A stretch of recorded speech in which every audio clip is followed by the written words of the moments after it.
আসসালামু আলাইকুম। বাংলাদেশ জামাতে ইসলামী আজকের মূল ভিডিওটা মূলত তাদেরকে নিয়েই, যারা পূর্ব পাকিস্তান থেকে বাংলাদেশ হোক সেটা চায় নাই। মূলত তারা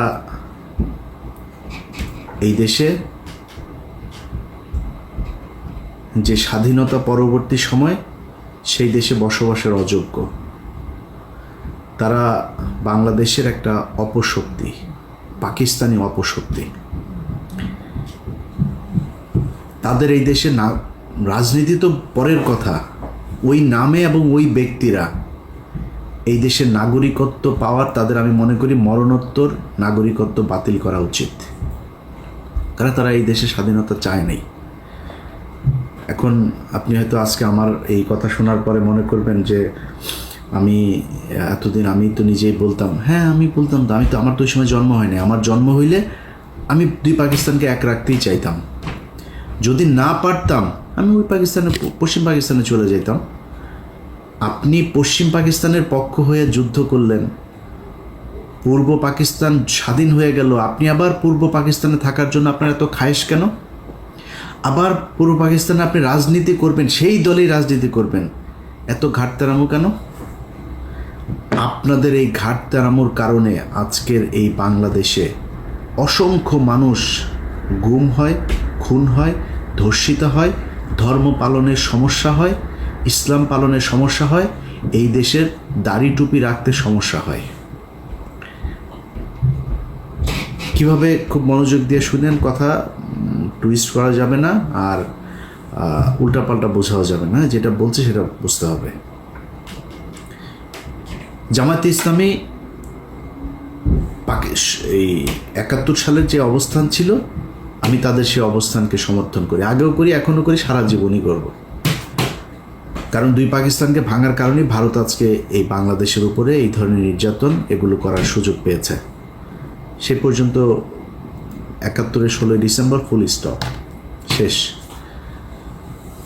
আপনি এসে তারপরে শুরু করলেন রাজনীতি করার সুযোগ দেওয়া হইল। দেওয়ার পরে আপনি ৯১ সালে খালেদা জিয়াকে সমর্থন দিলেন, সরকার গঠন হইল। ৯১ থেকে খালেদা জিয়া ৯৬ পর্যন্ত কি দোষ করেছিল যে আপনি ৯৬ সালে শেখ হাসিনার পক্ষে যায়া খালেদাকে হটানোর জন্য জীবন মরণ দিয়ে যুদ্ধ করলেন? কি করেছিল খালেদা জিয়া আপনার সাথে? এই দেশের বিরুদ্ধে অবস্থান নিয়েছিল। বিএনপি দুর্নীতি করেছিল, দুর্নীতি আজকে করে না কে, কালকে করবে না কে, এই বিএনপি আবার আসলে আবার করবে। আওয়ামী লীগ কী করেছে গত ১৫ বছরে দেখেন না চোখে? কেউ কেউ বলে থাকে ওই মেট্রো রেলে উঠলে নাকি দুইটা শব্দ তাদের খুব লাগে, যে মুনাফেকের জাতি না কি যেন বলে, বেইমানের জাত, এটা মনে হয়। আরে তোর বাপের টাকা দিয়ে এই বানাই দিয়ে গেছিস, তোরা যেই টাকা দিয়ে মেট্রো রেল বানাইছিস, এরকম টাকা দিয়ে মেট্রো রেল এরকম পুরো ঢাকা শহর ছেয়ে ফেলা যায়। ৩ পদ্মা সেতুর টাকায় ১ পদ্মা সেতু বানাইছিস। তোদের মেট্রো রেল আর পদ্মা সেতুতে উঠলে মনে হওয়ার কথা ওই টাকাগুলো নিয়ে গেছিস, ওই টাকাগুলো ফেরত দেওয়ার কথা মনে হওয়া দরকার। বেইমানের জাত মানে, তোর বাপের টাকা দিয়ে করছিস না?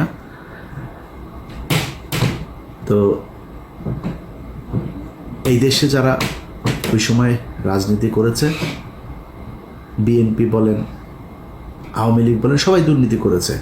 তা আপনি ৯১ থেকে ৯৬-তে আপনি জানেন না শেখ হাসিনাকে বাংলাদেশে ইন্ডিয়া পাঠিয়েছে কেন? ৯১-তেই তো ইন্ডিয়া তাকে বসাতে চেয়েছিল, পারে নাই, ৯৬-তে বসাবে। আপনার এইটুক দূরদর্শিতা মানে নিচে চুল গজায় নেয় আপনার, যে আপনি বুঝেন না যে হাসিনাকে দিয়ে তারপরে এই দেশটাকে ভারত নিয়ন্ত্রণ করবে। হাসিনার পক্ষ যা করলেন, ২ দিন পরে আবার ভাতার পাল্টাইলেন, ওই ভাতার আর ভাল লাগে না, ভাতার পাল্টায় আবার ফের খালেদা জিয়ার কাছে আসলেন, এসে তারপরে পায়ে টায়ে ধইরা তারপরে জোট করলেন, করে আবার ক্ষমতায় বসলেন। ক্ষমতায় বসার পরে এরপরে দেশ চালাইলেন। দেশ চালানোর সময় যা যা হয়েছে, যেভাবে চলেছে, সেখানে তো আপনার বুঝার আমার মনে হয় না যে কোনো সমস্যা হয়েছে যে খালেদা জিয়া কি চায়, খালেদা জিয়া কি আসলে ভারতের লোক না কিসের লোক। যদি সমস্যা হতো তাহলে তো ওই সময় চলে আসতেন, সরেন নাই তো, তাদের সাথেই ছিলেন।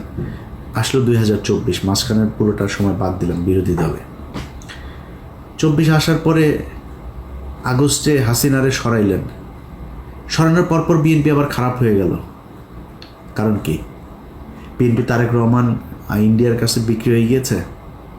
বিএনপির চোর মানে যদি ধরা যায় 80%ই চোর, মানে এটা করার পর দেশের মানুষই ভাই 90% 99% চোর আমার দেশের, ইনক্লুডিং মি। আমি বাদ দিলাম না, 99% চোর এই দেশে, হয়তো 2% ভালো থাকতে পারে। তো বিএনপি চুরি করেছে, ওটা বাদ। বিএনপি আওয়ামী লীগ এই ইন্ডিয়ার সাথে কিছু করেছিল নাকি? খালেদা জিয়া তারেক রহমান বিক্রি হয়ে গিয়েছিল, 5 তারিখে বিক্রি হয়েছিল। তো 5 তারিখের পরে বিএনপি খারাপ হয়ে গেল কেন হঠাৎ আপনার কাছে? আপনার বাল গজায় নাই যে এই আপনি যদি বিএনপির সাথে দ্বন্দ্ব করেন তাইলে ইন্ডিয়া আবার এখানে ঢুকবে? আচ্ছা, আপনি বললেন যে আপনি কি সবাই মাফ করে দিয়েছেন আপনি আওয়ামী লীগকে। চাচা সমস্যা কি? ভিডিও টিডিও আছে নাকি রয়ের কাছে? টাকা পয়সা লেনদেনের কোনো কিছু আছে? সমস্যাটা কোথায়? আপনি এসে বললেন মাফ করে দিলাম, এটা আপনার কথা হওয়ার কথা না। আরে ভাই, গত 15 বছর এই দেশটা ইন্ডিয়ার কাছে বিক্রি করে দিয়েছিল। আপনি সেই দেশের স্বাধীন হবার পরে আপনি তাদেরকে মাফ করে দিয়া তারপরে তাদেরকে নিয়ে থাকতে চান। কারণ কি? সমস্যাটা কি? এটা তো বলা দরকার মানুষের কাছে, এ কোন কারণে, কি স্বার্থ দেখে বা কোন যুক্তিতে আপনি তাদেরকে মাফ করে দিচ্ছেন এত তাড়াতাড়ি। বিএনপি শুরু করলো, জামাত টানছে, আমাদেরও তো তাহলে সবাই টানা দরকার। টানাটানি আওয়ামী লীগরে কে কত নিতে পারে, এদের কাছে সবচেয়ে প্রিয় মানুষ হয়ে গেল আওয়ামী লীগ। 5 আগস্টের পর থেকে আজ পর্যন্ত বলেন, এই দেশে নিজেরে নিয়ে যদি এখন কথা বলতে চাই তাহলে মনে হবে আমি বোধহয় নিজেরে মানে বলতেও লজ্জা লাগে। আমি পিনাকি আর কনক সারোয়ার 2-4 জন আরও আছেন, এদের বাইরে আর কারোর তো আমি দেখি না যারা কিনা ইন্ডিয়ার ব্যাপারে একদম 0 টলারেন্স নিয়ে তারপরে কোনো কথা বলছে বা কোনো কাজ করছে, কাউরে দেখি না। তো আপনি এদের কাছে নির্যাতিত হইলেন, এতটা দিন ধরে নির্যাতিত হইলেন, এদের ব্যাপারে আপনার কোনো সমস্যা নাই, কোনো অভিযোগ নাই। আমরা ফাইন্ড আউট করে দিলাম যে এই ব্যক্তি এই প্রতিষ্ঠানগুলো ইন্ডিয়ার ওয়ার করেছে, পক্ষে কাজ করেছে। আপনি এখন তাদেরকে নিয়ে বসায় স্টেজে বসায় তারপরে বক্তব্য শোনাবেন। পিছনে দেখি ওই যে শফিকুল ইসলাম মাসুদ চোখ বন্ধ করে মনে হয় বিশাল ধ্যানে আছে, মানে ওর বাপ ওই সন্তোষ শর্মা বক্তব্য দেয়, ওর বাপের বক্তব্য শোনা মধুর মানে স্টেজে দাঁড়ায় রয়েছে, পিছনে বডিগার্ডের মতো, সোহরাওয়ার্দীর বডিগার্ড শেখ মুজিবের মতো ওইভাবে দাঁড়ায় আছে। এটা এই জন্য এই 15 বছর এই জন্য মানুষ জীবন দিয়েছে। আপনার এই প্রোগ্রামটা যারা অর্গানাইজ করেছেন তাদেরকে সেই জামাতের নেতা যারা সন্তোষ শর্মাকে দাওয়াত দিয়েছেন সে ব্যক্তিগুলোকে একটু বলি যে মনে করেন আপনারা অলমোস্ট সবাই জেলে গিয়েছেন, আমি যতটুকু জানি। জেলে যাওয়ার পরে আপনার স্ত্রী বা মেয়েকে পুলিশ আপনাকে ক্রস ফায়ার দিবে এটা মনে করে তারপরে ধর্ষণ করেছে, ধর্ষণ করে পেটে বাচ্চাও দিয়ে দিয়েছে। অ্যাবর্শন তো আর করাইতে পারে না লজ্জায় শরমে। আপনাদের ঘরে যদি ওরকম একটা বাচ্চা টাচ্চা যদি থাকে, মনে করেন থাকে, কেমন লাগবে? আসতে কি না ওইটাও তো আল্লাহই জানে। থাকতে পারে না? কেন বললাম জানেন কথাটা? আলেপের কথা মনে আছে?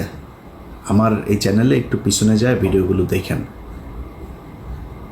এই পুলিশ অফিসার এক ব্যক্তিকে ধরে তার স্ত্রীকে তার স্বামীর ক্রসফায়ারের ভয় দেখিয়ে রোজা ভাঙিয়ে রোজার মাসে তারপরে ধর্ষণ করেছে।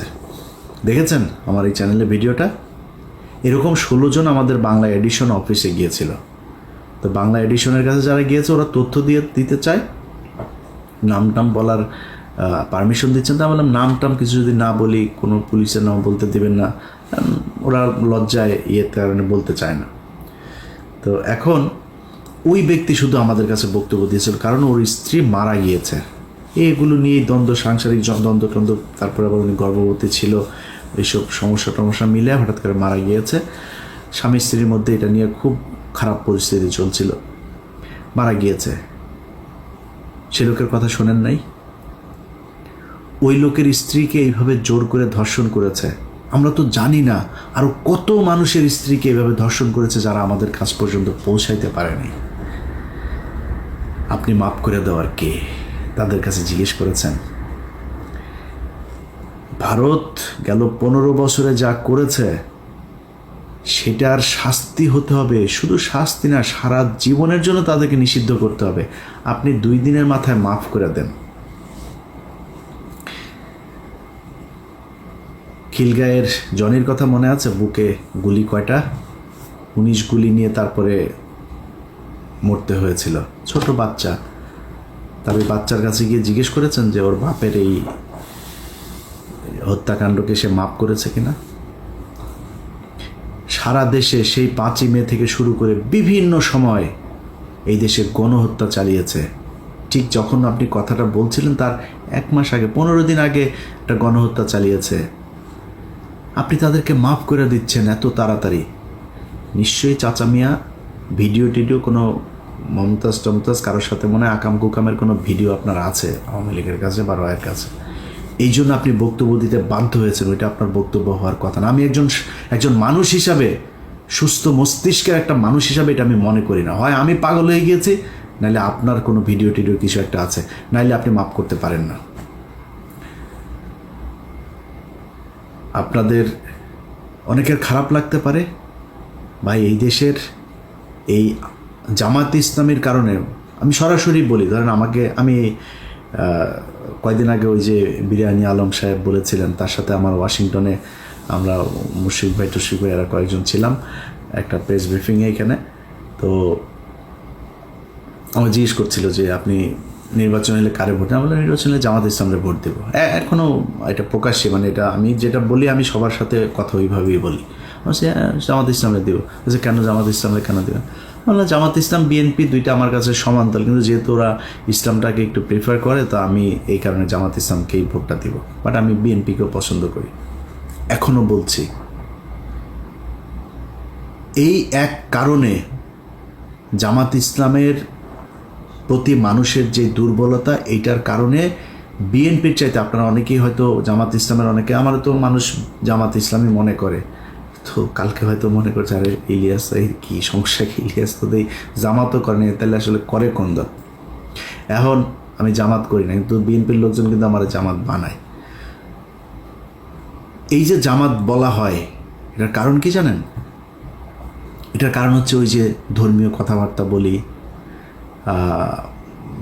যখন অফিসে জব করতাম ইটিভিতে, রোজা রাখতাম, রোজা রাখাই তো আবার মাঝে মধ্যে ধরেন শুক্রবারে নামাজ টামাজ পড়ার জন্য সময় চাইতাম অফিসে। এই তো জঙ্গি, তো মানে শিবিরের লোক। আবার ওই হরতালের সময় শিবিরের ওই ফুটেজ যেগুলো আমি তাড়াতাড়ি পাইতাম আর কি, আমার কাছে এই তথ্য আমি সোর্স মেনটেন করতাম। মনে করেন ওর সাথে ও এত ফুটেজ পায় কেমনে, কোথায় ভাঙচুর হয় এটাও জানে কেমনে। এইটাও আর একটা কারণ।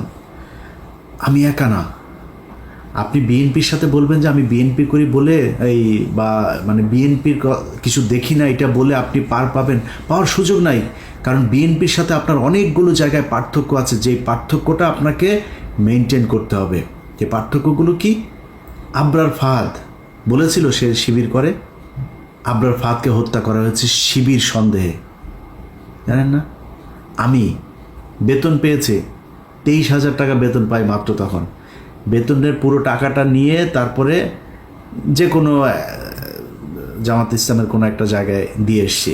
এটা একটা রসিদ ছিল, সেই রসিদটা আমার ডয়ারে ছিল, 23,000 টাকার একটা রসিদ। 23,800 টাকা বেতন পাইতাম তখন, 800 রেখে দিয়েছিলাম, 23,000 টাকার রসিদটা দিয়েছিলাম। তো আমি যেহেতু ঢাকা শহরে আমার যেহেতু মানে নিজের বাবার বাড়িটাই আছে, আমার যেহেতু মানে ভাড়া দিতে হয় না, আমি অফিসে অন্যদের চাইতে একটু রিল্যাক্স থাকতাম। কোনো বাজার টাজার কোনো কিছু, আমার কোনো ঝামেলা ছিল না। তো আমি ওই টাকাটা দিয়েছিলাম। তো আমি ইটিভি থেকে আমাকে যখন এই চেয়ারম্যান যখন জেলখানায় গেল, তখন আমার ড্রয়ার তো আমি কোনো জিনিসপত্র কিছু নিয়ে আসার সুযোগ পাইনি, আমি আর অফিসে যাইনি। আমার ওইখানেই খুঁজে টুজে এগুলো পেয়েছিল। ওই রসিদটা নিয়ে ডিবির মনিরের কাছে দিয়ে এসেছিল আমাদের 21 টেলিভিশনের অখিল পোদ্দার। আমার অনেক ঝামেলা হয়েছে ভাই, শুধুমাত্র এই জামাতের পক্ষে কথা বলা কিংবা জামাতের মতো করে কথা বলার কারণে। এই দায় আপনাদেরকে নিতে হবে। আবরার ফাহাদ মারা গিয়েছে, এই দায় আপনাকে নিতে হবে। আপনি ইসলাম নিয়ে রাজনীতি করেন, এই জন্য আপনার নামে যাদেরকে ফজরের নামাজ পড়তে যাওয়ার কারণে জঙ্গি বানিয়ে শিবির ট্যাগ দিয়ে তারপরে ফাঁসি দেওয়া হয়েছে, ক্রসফায়ার দেওয়া হয়েছে, যাদের স্ত্রীদেরকে ধর্ষণ করা হয়েছে, এর সব দায় জামাত ইসলামকে নিতে হবে। এই জন্য আপনার দায় অনেক বেশি বিএনপির চাইতে। বিএনপি তো ভাই খালি খালেদা জিয়া, তারেক রহমান, জিয়া পরিবার বাদ দিলে বিএনপির 90% মানুষের সাথে আওয়ামী লীগের কোনো পার্থক্য নাই। আপনি যদি নাকি এই ভারতের ইস্যুটার সামনে নিয়ে এসে যদি বলেন, ভাই বিএনপির বহু মানুষ আছে। এই যে সালাউদ্দিন দেখেন না, সালাউদ্দিন ইন্ডিয়াতে ধরে নিয়ে গিয়েছিল, আমরা জানি, ধরে নিয়ে যে তাকে গুম করেছিল। ওই গুম হয় নাই, ওই বাংলাদেশের মানুষকে গুম করছিল। ইন্ডিয়াতে বসে সে আমাদের সাথে ফোনে কথা বলে, আমার সাথে অনেকবার কথা হয়েছে। ইন্ডিয়াতে বসে থেকে কথা বলে আমার সাথে, অনেক ইনস্ট্রাকশন দিত, ভাই এরকম করো, এরকম এই সেই। আমি খুব অবাক হইতাম যে ইন্ডিয়াতে বসে সে কথা বলে, তারে কিছু বলে না। তখন কিন্তু আমরা এটা নিয়ে আলোচনা করতাম যে সমস্যা, এরা আসলে ইন্ডিয়া নিয়ে গিয়েছে ভাব ধরানোর জন্য, সে আসলে রয়েরই লোক, ওইখানে নিয়ে তাকে ট্রেন আপ করা হচ্ছে বিএনপিকে, যাতে সে দেশে গিয়ে তারপরে সার্ভিসটা দিতে পারে। সেই সার্ভিস এখন এসালাম টেসালাম এদের সবাইকে বাঁচায় সালাউদ্দিন সাহেব দিচ্ছেন। তো বিএনপিরে যদি আপনি তারেক রহমান, খালেদা, অর্থাৎ জিয়া পরিবারের বাদ দেন, আমি জানি না ভাই কয়জন খুঁজে পাবেন সেখানে ইন্ডিয়ান লোক। মির্জা ফখরুল এই দলের দ্বিতীয় পার্সন, তার মতো লোক ভারতীয় এজেন্ট। এরপরের আর কে কোথায় আছে আমরা জানি না, এটা নিয়ে আজকে কথা বলছি না, যেহেতু আজকে ওইটা বাদ। তো মানুষের প্রত্যাশা জামাত ইসলামের উপরে অনেক বেশি, বিশেষ করে ভারতের ক্ষেত্রে, কারণ ভারতের সাথে আপনারা 71-এ হেরেছেন।